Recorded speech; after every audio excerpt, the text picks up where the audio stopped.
नमस्कार प्रिय विद्यार्थियों, मैं राजेंद्र सिंह, शिक्षाविद राजेंद्र सिंह यूट्यूब चैनल पर आप सभी का हार्दिक स्वागत करता हूं। हम शिक्षा शास्त्र, शिक्षा मनोविज्ञान, बाल विकास, बाल मनोविज्ञान के विषयों पर चर्चा करते रहते हैं। आज बाल विकास या बाल मनोविज्ञान या मनोविज्ञान से संबंधित एक टॉपिक पर चर्चा करने जा रहे हैं, जिसका नाम है स्मृति, मेमोरी। मेमोरी है क्या? ठीक, स्मृति है क्या? सामान्य अर्थों में अगर हम बात करें, सामान्यतः किसी सीखी हुई विषय वस्तु अथवा क्रिया को आवश्यकता पड़ने पर पुनः स्मरण करना ही स्मृति या मेमोरी कहलाती है। लेकिन मनोविज्ञान के क्षेत्र में, मनोविज्ञान की भाषा में स्मृति एक मानसिक प्रक्रिया है। स्मृति एक मानसिक प्रक्रिया है जो प्रत्येक प्राणी में किसी न किसी मात्रा में अवश्य पाई जाती है। प्रत्येक प्राणी में किसी न किसी मात्रा में अवश्य पाई जाती है स्मृति। ठीक, इसको लेकर वुडवर्थ महोदय कहते हैं कि स्मृति सीखी हुई वस्तु का सीधा उपयोग है। स्मृति सीखी हुई वस्तु का सीधा उपयोग है, ऐसा वुडवर्थ महोदय मानते हैं। ठीक, memory is the direct use of what is learn. Memory is the direct use of what is the learn. ठीक, इसी को हिलगार्ड महोदय कहते हैं। हिलगार्ड महोदय के कथन पर हम जब चर्चा करते हैं, हिलगार्ड महोदय कहते हैं स्मृति वह मानसिक प्रक्रिया है, स्मृति वह मानसिक प्रक्रिया है जिसमें अतीत में सीखे गए ज्ञान एवं कौशल या अनुभव का पुनः स्मरण किया जाता है। स्मृति वह मानसिक प्रक्रिया है जिसमें अतीत में सीखे गए ज्ञान या कौशल या अनुभव का पुनः स्मरण किया जाता है, ये स्मृति है, ऐसा हिलगार्ड महोदय कहते हैं। ठीक, फिर बात करते हैं स्मृति की अवस्थाओं की स्मृति की अवस्थाएं। तो मनोवैज्ञानिकों ने स्मृति की 3 अवस्थाएं बताई हैं। पहला है संकेतन, जिसको कोडिंग कहते हैं, दूसरा है संचयन, जिसको स्टोरेज कहते हैं, और तीसरा है पुनः प्राप्ति, जिसको रिट्राइवल कहते हैं। ठीक, संकेतन क्या है उस पर चर्चा कर लेते हैं। इसमें व्यक्ति किसी सूचना अथवा अनुभव को, इसमें संकेतन में व्यक्ति किसी सूचना अथवा अनुभव को एक निश्चित संकेत यानी कोड में के रूप में अपने तंत्रिका तंत्र यानी नर्वस सिस्टम में ग्रहण करता है। दूसरे शब्दों में कह सकते हो कि स्मृति चिन्हों का बनना ही संकेतन है, इसे पंजीकरण भी कहा जाता है। दूसरा है संचयन। संचयन यानी स्टोरेज क्या है? स्मृति की दूसरी अवस्था है संचयन। इसमें संकेतन द्वारा प्राप्त अनुभव का कुछ समय के लिए संचित करना होता है। जो संकेतन द्वारा अनुभव प्राप्त हुए हैं, चिन्ह प्राप्त हुए हैं, उनको कुछ समय तक अपने मस्तिष्क में धारण करना होता है, इसे धारण भी कहा जाता है। ठीक, तीसरा है पुनः प्राप्ति, जिसको हम रिट्राइवल कहते हैं। इस अवस्था में संचित सूचनाओं या अनुभवों में से आवश्यक सूचनाओं या अनुभव को पुनः प्राप्त किया जाता है। इस अवस्था को स्मरण भी कहा जाता है। ये 3 अवस्थाएं स्मृति की बताई हैं मनोवैज्ञानिकों ने। फिर बात करते हैं स्मृति प्रक्रिया के पद। स्मृति के पद कितने होते हैं? तो वुडवर्थ महोदय ने स्मृति के 4 पद बताए हैं। वुडवर्थ महोदय ने स्मृति के 4 पद बताए हैं। पहला है सीखना यानी लर्निंग, दूसरा है धारण यानी रिटेंशन, चौथा है प्रत्यास्मरण यानी रिकॉल, और तीसरा प्रत्यास्मरण या रिकॉल है, और चौथा है प्रतिविज्ञान या पहचान, जिसको अंग्रेजी में कहते हैं रिकग्नाइजेशन। ठीक, तो ये 4 पद उन्होंने बताए हैं स्मृति प्रक्रिया के। ठीक, पहला है सीखना।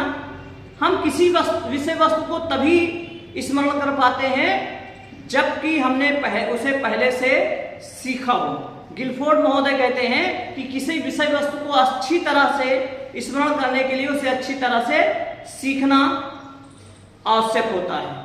ठीक, हम जितने अधिक अच्छे तरह से सीखेंगे उतना ही अधिक अच्छे तरह से स्मरण कर सकते हैं। अच्छी तरह से सीखना मतलब आधा युद्ध हमने जीत लिया है। दूसरा है धारण। धारण यानी रिटेंशन। धारण में ये महत्वपूर्ण अंग है स्मृति प्रक्रिया के। विषय वस्तु को धारण करना, धारण से तात्पर्य है विषय वस्तु को लंबे समय तक अपने मस्तिष्क में संचित रखना। और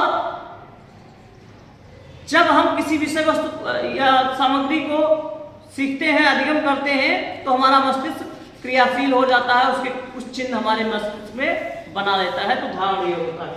फिर है प्रत्यय स्मरण यानी रिकॉल, जिसको कहते हैं पूर्व अनुभव को, जो पहले हमने सीख रखा है, जो भी कौशल है, अधिगम है, जो भी सीखा है, उसको अचेतन मन में से पुनः चेतन मन में लाना।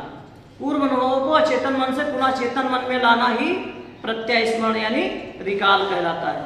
ठीक, या क्रिया स्मृति चिन्ह के सक्रिय होने से होती है। ठीक, फिर है बात करते हैं हम प्रतिविज्ञान यानी पहचान की।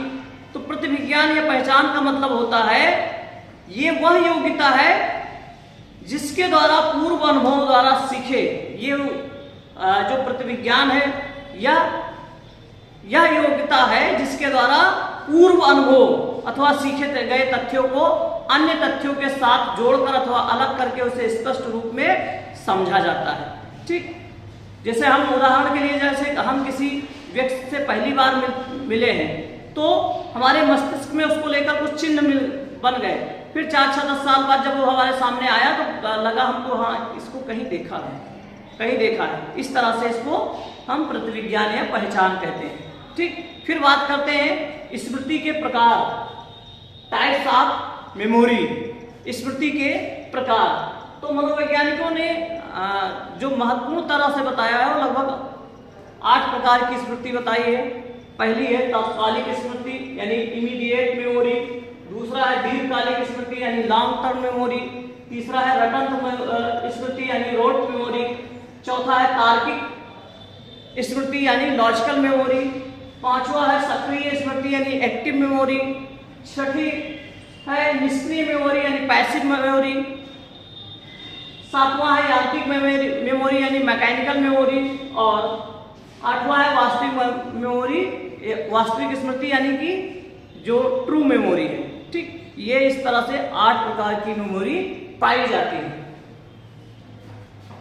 मनोवैज्ञानिकों ने इस तरह से 8 प्रकार की मेमोरी को बताया है। सबके बारे में थोड़ा थोड़ा चर्चा कर लेते हैं। सबसे पहले तात्कालिक इमीडिएट मेमोरी, तात्कालिक स्मृति। ठीक, किसी तथ्य या सूचना को याद करके पुनः तुरंत सुना देना, किसी तथ्य या सूचना को याद करके पुनः तुरंत सुना देना तात्कालिक स्मृति कहलाती है। ठीक, इसमें इस प्रकार की स्मृति में भूलने की संभावना अधिक होती है, जैसे तैसे याद करके तुरंत सुना देना। फिर है दीर्घकालिक यानी लॉन्ग टर्म मेमोरी, दीर्घकालिक स्मृति। ठीक, जब किसी तथ्य या अनुभव को लंबे समय तक धारण किया जाता है, जब किसी तथ्य या अनुभव को लंबे समय तक धारण किया जाता है तो उसे दीर्घकालिक स्मृति कहते हैं। ठीक, तीसरी है रटंत, रोट मेमोरी, रटन स्मृति। किसी तथ्य को बिना सोचे समझे, किसी तथ्य को बिना सोचे समझे याद कर लेना और उसके बाद आवश्यकता पड़ने पर ज्यों का त्यों सुना देना, प्रस्तुत कर देना। ठीक, ये है रटंत मेमोरी। जो छोटे बच्चे होते हैं, जैसे देखोगे एलकेजी यूकेजी में बच्चे जाते हैं तो उनको पोएम, जो कविताएं याद कराते हैं स्कूल वाले, वो इससे जैसे उन्होंने बताया वैसे लाइन टू लाइन याद कर लेते हैं। ये रटंत मेमोरी होती है। फिर है तार्किक मेमोरी यानी तार्किक स्मृति यानी लॉजिकल मेमोरी। तार्किक, किसी तथ्य को सोच समझकर एवं तर्क के आधार पर याद करना और आवश्यकता पढ़ने पर उसे सुना देना तार्किक स्मृति यानी लॉजिकल मेमोरी कहलाती है। फिर है सक्रिय यानी एक्टिव, सक्रिय मेमोरी यानी एक्टिव मेमोरी। अनुभवों को इच्छापूर्वक प्रयास करके पुनः स्मरण करना तथा उनको भली भांति प्रस्तुत करने की क्षमता को सक्रिय मेमोरी कहते हैं। जैसे छात्र परीक्षा देने गए, स्कूल में परीक्षा देने गए, तो पहले से जो पढ़े हैं उसको पुनः याद करके उसका उपयोग किए, तो ये सक्रिय मेमोरी। फिर निष्क्रिय मेमोरी, पैसिव मेमोरी या निष्क्रिय स्मृति जिसको कहते हैं। जब पूर्व अनुभवों को बिना किसी सक्रिय प्रयास के पुनः स्मरण कर लेते हैं तो उसको निष्क्रिय स्मृति कहा जाता है। जैसे इसमें स्मृति का कोई उद्देश्य नहीं होता है। जैसे किसी ने हाथी का नाम लिया, तो जैसे हाथी का नाम लिया बस हाथी का शरीर, हाथी के कान, हाथी के पैर, हाथी की पूंछ, हाथी की सूंड सब हमारे दिमाग में अपने आप चलने लगे, इसको कहते हैं निष्क्रिय मेमोरी। फिर यांत्रिक मेमोरी, ये इस मेमोरी को शारीरिक या आदत जन्य इस स्मृति को, यांत्रिक स्मृति यानी मैकेनिकल मेमोरी जो है, इसको शारीरिक या आदत जन्य स्मृति भी कहा जाता है। किसी कार्य को बार बार करते हुए शरीर के अंगों के द्वारा वह कार्य करने की आदत हो जाती है। जैसे हम पहले गाड़ी चलाना सीखे तो पहली बार जब बैठे तो सोच रहे हैं कि एक्सीलेटर कम करना है, ज़्यादा करना है, गियर कम बदलना है, कहाँ कम क्या करना है। कुछ समय बाद हम ये सोचते नहीं हैं, हाथ अपने काम करते हैं, पैर अपने काम करते हैं, तो ये यांत्रिक मेमोरी है। वास्तविक मेमोरी है यानी ट्रू मेमोरी, वास्तविक स्मृति, जब किसी विषय वस्तु को स्वतंत्र रूप से पुनः स्मरण किया जाता है तो उसे वास्तविक मेमोरी कहा जाता है। ठीक, ये कुछ मेमोरी थी। ठीक, फिर है अच्छी मेमोरी की, अच्छी स्मृति की विशेषताएं क्या है। अच्छी स्मृति की विशेषताओं पर चर्चा कर लेते हैं।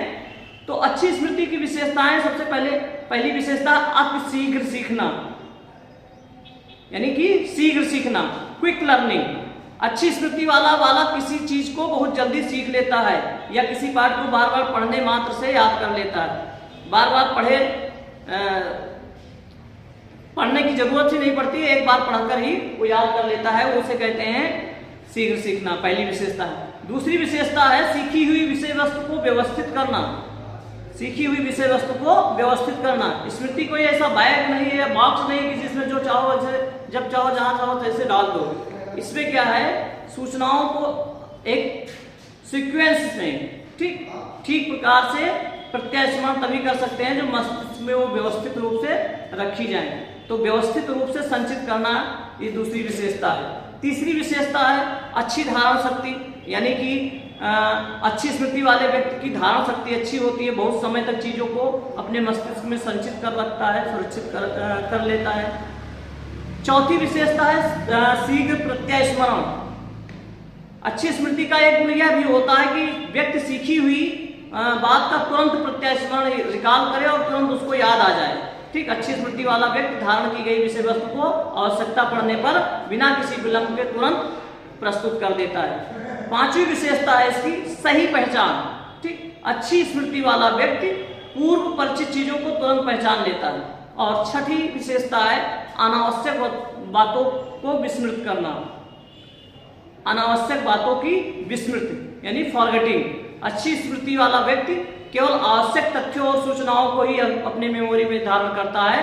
जो अनावश्यक तथ्य या सूचनाएं हैं उनको डिलीट कर देता है, उसको भूल जाता है, उसको विस्मृत कर देता है। ये स्मृति का एक संक्षिप्त सा परिचय था। आगे फिर जुड़ेंगे, तब तक के लिए धन्यवाद।